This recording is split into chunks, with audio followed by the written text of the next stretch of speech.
तुमने मुझे बहुत रुलाया गजल, मगर अब हिसाब होगा। वो हिसाब मेरे अपने लेंगे। बस दुआ, तुम्हें डरने की कोई जरूरत नहीं है गजल, तुम्हारे साथ ऐसा कुछ नहीं होगा। हैदर, ये आप क्या बोल रहे हैं? ये मेरा आखिरी फैसला है।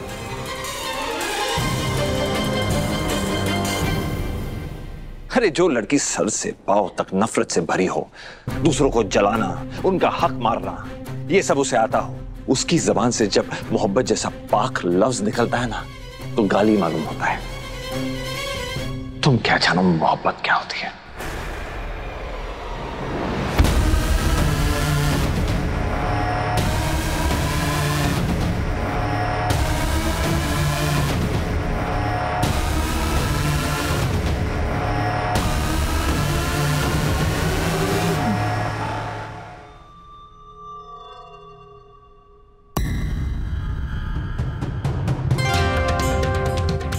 एक बार एक मौका तो देकर देखिए हैदर। मोहब्बतों का फूल नजराना पेश करूंगी, जिसकी खुशबू से आपका रूम रूम महकने लगेगा। सर से पांव तक आपकी हो चुकी हूं, अब आप भी मेरे हो जाइए, वरना कयामत आ जाएगी।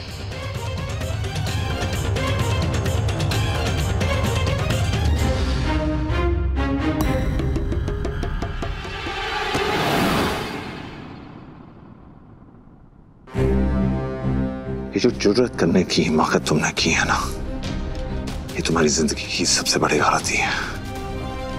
बड़ी धमकियां दे रही हो ना मुझे, अब मेरा भी फैसला सुन लो।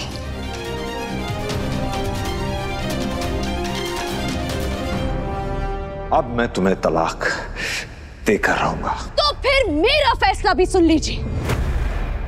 मैंने अपनी अम्मी की मौत पर उतना कम नहीं मनाया होगा जितना आपसे मोहब्बत करने का जश्न मनाती हूँ।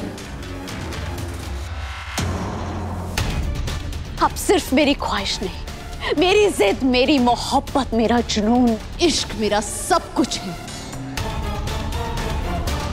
और अगर आप मुझे नहीं मिले हैदर, तो मैं इन सबको बर्बाद करके रख दूंगी हैदर।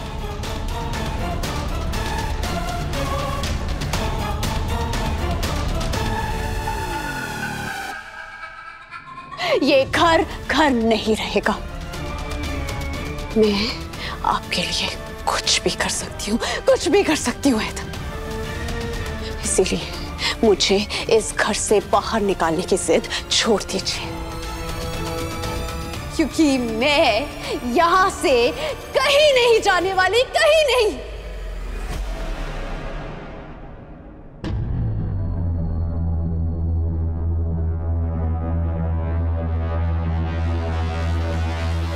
तुम भी कान खोल के मेरी बात सुन लो गजल। मैं भी तुम्हें इस घर से बाहर निकालने के लिए किसी भी हद तक जा सकती हूँ, कुछ भी कर सकती हूँ। तुमने देखा ना, 1000 बार जलील होने के बावजूद मैंने इस घर से नाता नहीं तोड़ा। बार बार इस घर में आती रही, सिर्फ आज के दिन के लिए। इस दिन के लिए जब तुम्हारा असली चेहरा सबके सामने आ सके। और देखो, अल्लाह की मेहरबानी से आज तुम्हारा असली चेहरा सबके सामने आ चुका है।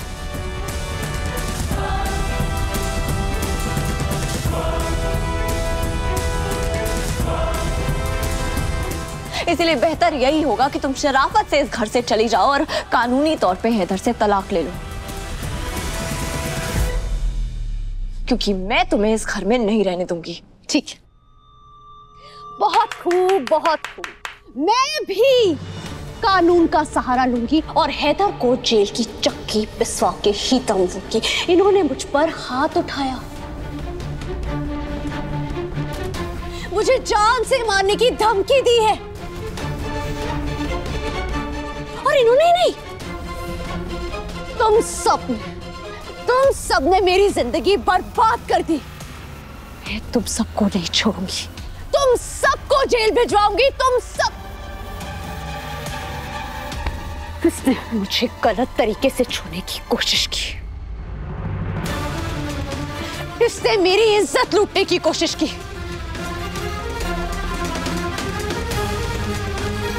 और ये गुलनाज बेगम, इन्होंने मुझे बदनाम करने की कोशिश की। तुम सबको मैं बर्बाद करके दम लूंगी।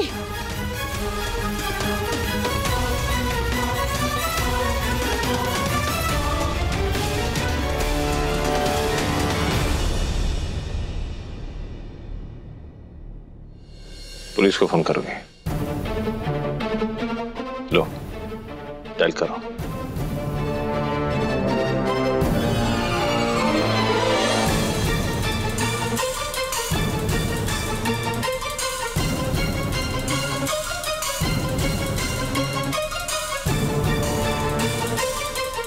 डायल करो।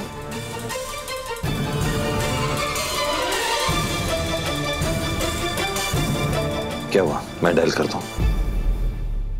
और पुलिस कंप्लेंट होगी ना तो बात कोर्ट तक जाएगी। और कोर्ट कचहरी के मामला सुलझने में वक्त लगता है, बरसों लग जाते हैं। हाँ लगाओ, अरे फोन लगाओ ना, हमें डर नहीं लगता, समझी क्या? देखो हमारी तादाद कितनी बड़ी है और हम सब साथ साथ हैं। और तू शैतान की खेला, अरे तेरे साथ तो खुदा भी नहीं है।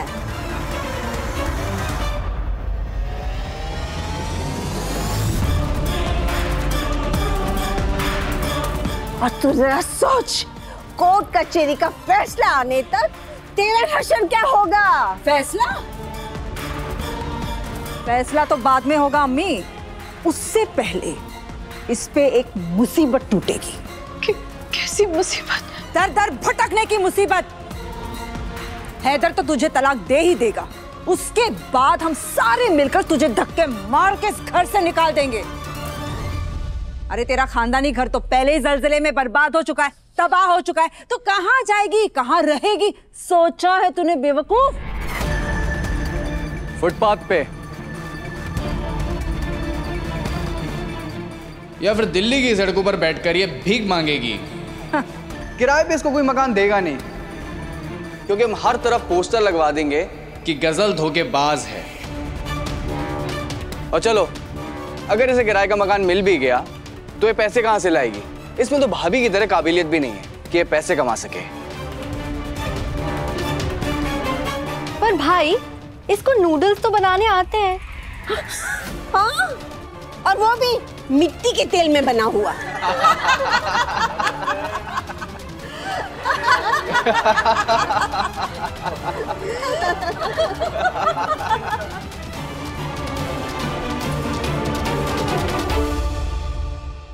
मैं तो अकेली पड़ गई। मैंने सोचा क्यों नहीं वो बीमारी की दुकान भी कमरे में जाकर पता नहीं क्या कर रही है।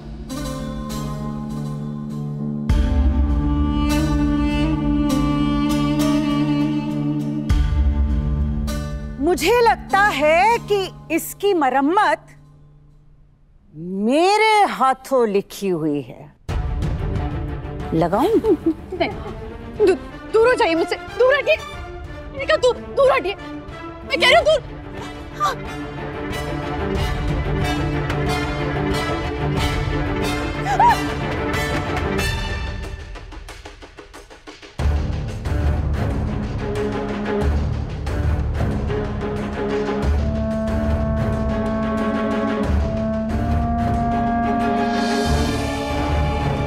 कितनी मासूम है बेचारी, शौहर की सताई हुई। अरे भाई रहम करो बेचारी पर। हैदर के खिलाफ पुलिस कंप्लेंट करनी है? मैं लेकर चलती हूँ पुलिस स्टेशन। चल आजा आजा आजा, मैं तुझे पुलिस स्टेशन लेके मैं कहीं नहीं जाऊंगी, मुझसे दूर रहो मुझसे, मैं कहीं नहीं जाऊंगी। क्यों नहीं जाएगी? तुम्ही को तो हैदर की शिकायत करनी थी, तो फिर जाओ जाओ, फिर मैं भी चली जाऊंगी पुलिस के पास, जाऊंगी और सब कुछ बता दूंगी कि तुम मेरी जान लेना चाहती थी। मेरे बदन पर जख्म के निशान अभी तक है, पुलिस मेरी बात जरूर मानेगी। कंप्लेन तो मैं भी करूंगा इसके खिलाफ। इसने मेरी भी तो जान लेने की कोशिश की थी और बांध कर कमरे में बंद कर दिया था। अरे हाँ, मैं तो भूल ही गई थी कि तुमने तो मुझे भी इसके साथ बांध के रखा था ना कमरे में। और इसकी चश्मदीद गवाह मैं हूं। अब चाहे मुझे तेरे साथ जेल ही क्यों ना जाना पड़े, मगर तेरे खिलाफ मैं गवाही दूंगी।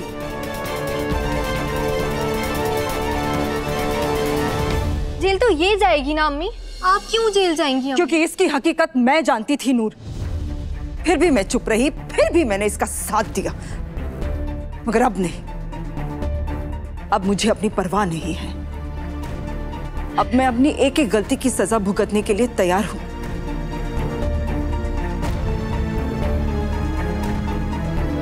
मगर अब मैं इसे नहीं छोड़ूंगी।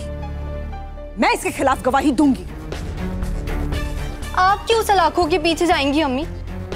इसने आपको डराया था, आपको धमकी दी थी इसने कि अगर आपने इसकी सच्चाई किसी को भी बताई तो ये आपको जान से मार देगी और रूहान भाई उन्हें बर्बाद कर देगी।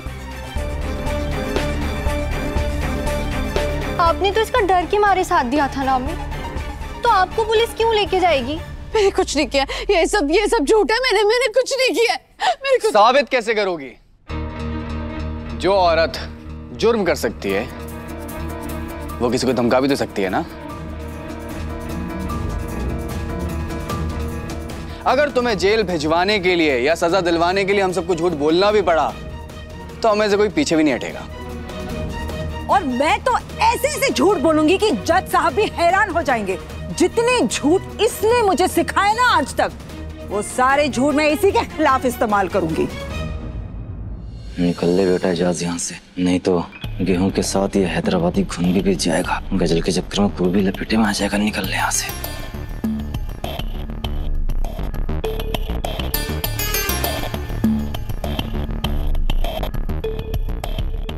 लग रहा है आज मेरा खेल खत्म।